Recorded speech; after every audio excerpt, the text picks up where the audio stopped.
Barry Smith with M2Mpolitics.com is here. Barry, you have seen that video from Governor Bev Perdue. $2.7 billion. We've heard larger numbers. Which is it? It's fluid, as Speaker Tillis said. It's probably somewhere between $2.7 billion, $2.9 billion, and we won't really know until we get further on into the year. You know, we've got people are filing their taxes now. We don't know how many refunds have got to go out.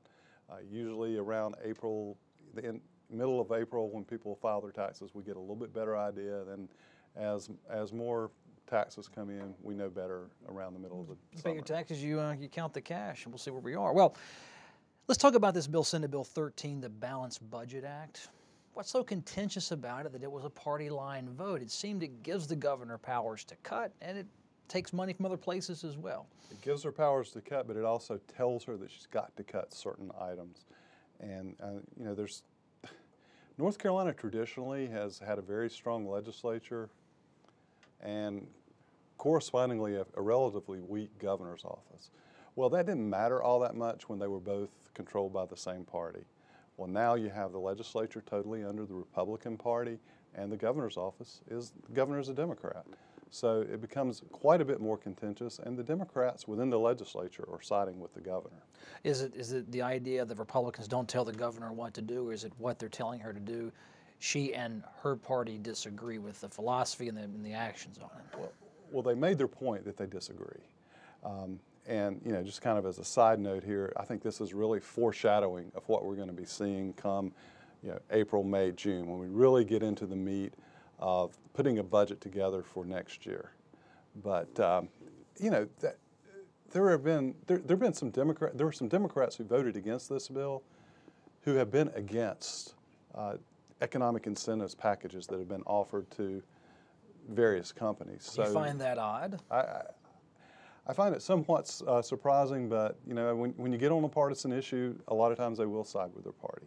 Is the core of this philosophy Republicans have a vastly different idea than Democrats on what it takes to create jobs? I think you're hitting on one good point there. I think Republicans think that, you know, the private sector creates the jobs, and we need to be saving money now so that we don't have to take more money out of the private sector next year. I think the Democratic representatives and the governor feel like that the government has a larger role in creating jobs, and that they want to use this money to help create jobs. Millions of dollars will come out of job development, job incentives funds to help shore up the general fund and offset that state deficit. How damaged will these funds be by losing a deposit, you know, incoming? The Republicans say there won't be any damage. They say that these funds, you know, they're there. They're not going to be spent. You know, the money's going to be there anyway. It hasn't been committed. The Democrats say, well, but what if in the next 2 weeks, 3 months, we have a business that wants to come in and, hey, they need some of that money, and it's not there, then they might lose those jobs. So that's kind of the debate that we saw on the floor. You have a governor in the middle of this. Where does this place her politically? She can sign it. She could potentially veto it. Or she could just let it become law without and sit there for 10 days and it becomes law. She wanted the authority to cut about $400 million all across state government. She's got pretty broad authority within the budget, but we're not really in a budget crisis, quote, you know, is the way the state statutes say. And that is because the revenues are actually coming in at a little bit better than we expected.